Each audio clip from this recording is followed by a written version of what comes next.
Welcome to our channel. In this video, we'll show you how to activate a gift card by phone number step by step, quickly and easily. Step 1. Locate the activation phone number. This is usually printed on the back of your physical gift card or included in the email for digital cards. Step 2. Prepare your gift card. For physical cards, gently scratch off the protective coating to reveal the code. For digital cards, have the code ready from your email or message. Step 3. Dial the activation number. Make sure you are calling the official number provided by the card issuer to avoid scams. Step 4. Follow the automated instructions. You may be prompted to select a language, enter your card number, PIN, and possibly your billing zip code or other verification details. Step 5. Enter the code carefully.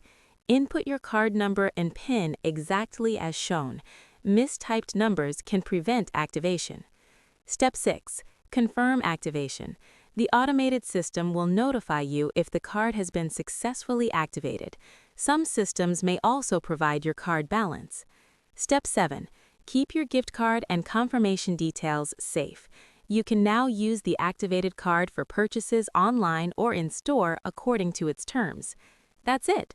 Following these steps should help you activate any gift card by phone quickly and securely. Don't forget to like this video and subscribe to our channel for more easy and helpful step-by-step guides.